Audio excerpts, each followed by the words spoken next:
hadn't flown out for a night at the Roaring Boar. He'd flown out for her. I will not panic. So Morgan cared. Maybe. Maybe it was all part of his act. And now he was gone with nothing more than a kiss between them. Most women would thrill to his kiss. He hadn't had to say it. She was just... what? Paranoid? She flipped open the Flannery O'Connor book to A Good Man is Hard to Find. Dark reading, but it seemed to fit both her and Morgan's state, people making decisions with no idea of the tragic consequences they'd set in motion. She settled in, then realized she had reread the same page again and again. The hours dragged. Rick didn't come in. She had no doubt he could find work to keep him out 24/7 if he wanted. He was angry. And maybe his God was as well. She glanced at the Bible near Rick's chair. He had picked it up from the floor and replaced it on the table. But she didn't touch it. She didn't want to know his God. Believing didn't help Morgan, and belonging was unthinkable. She covered her face with her hands and sank into the cushions. Noelle? Rick woke her from a doze. Are you ready to go up now? She glanced up the stairs to the open door and imagined how the walls would close in on her. She almost begged to stay down, then swallowed the ache. Yes? She pushed herself up, ignoring the pain, and reached for the crutches. His expression softened. I'll get you. He lifted her into his arms. She was too aware of his strength as he carried her up, his muscles, his will, his determination. She couldn't fight that. She couldn't even argue. He set her down gently, then went back for the crutches and leaned them on the wall beside her bed. You'll manage all right in here. He wasn't asking. He was informing. She nodded. I'll be fine. Marta can bring your meals up. Her throat tightened. She hoped he couldn't see how trapped she felt. All right, then. He left her. She searched the room with her eyes. It seemed even more Spartan than before. Plain, serviceable, empty. She straightened her shoulders. She needed nothing more.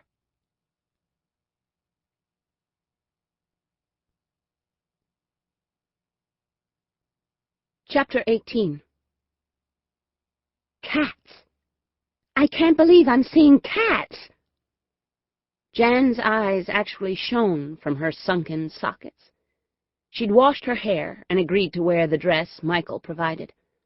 He could overlook the smell of cigarettes on her breath for the pleasure of her excitement.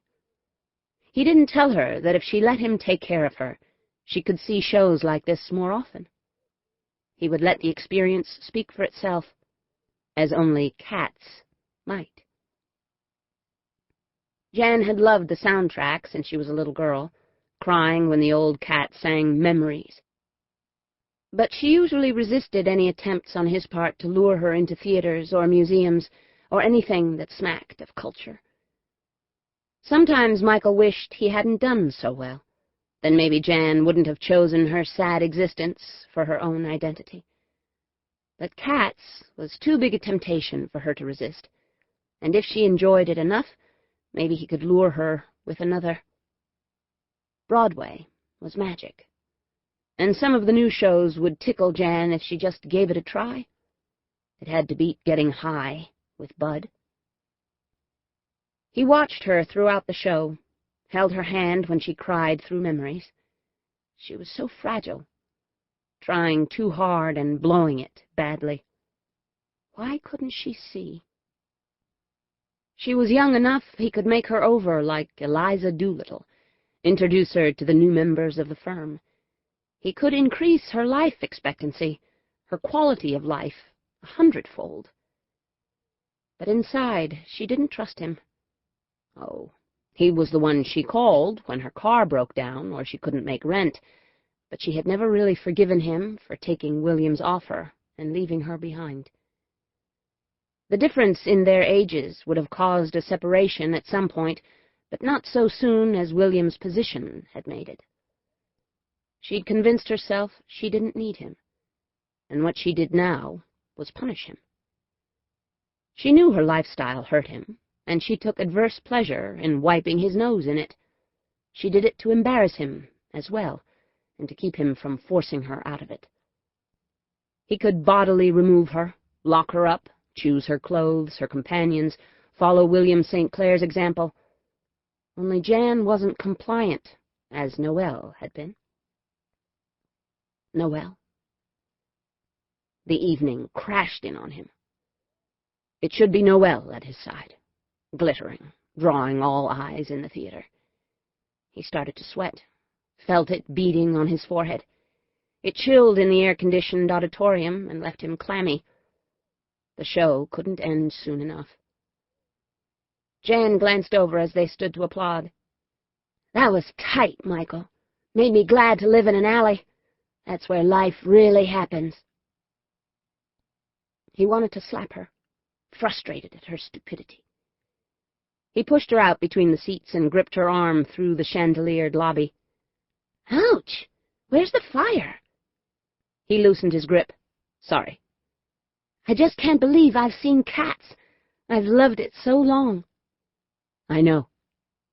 He composed his fury. It wasn't really Jan.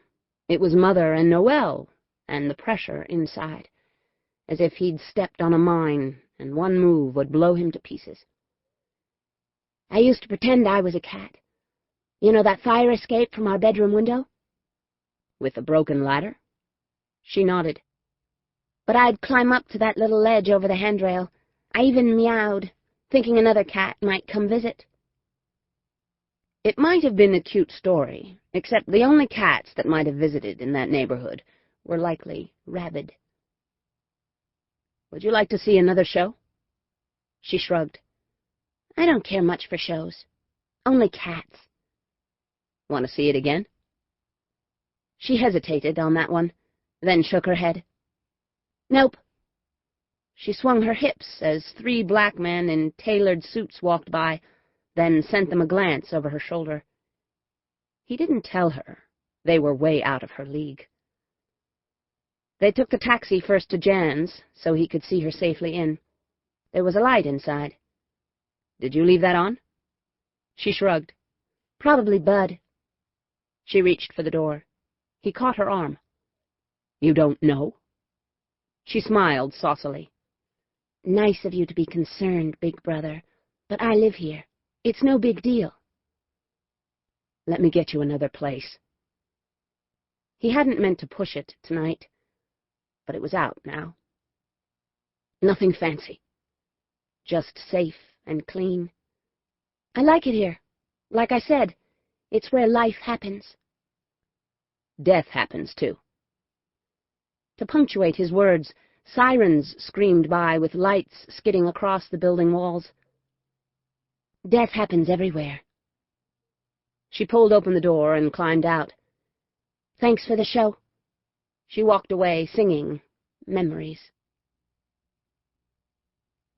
4 days in her room, and Noelle was climbing the walls, or would be if she had the strength.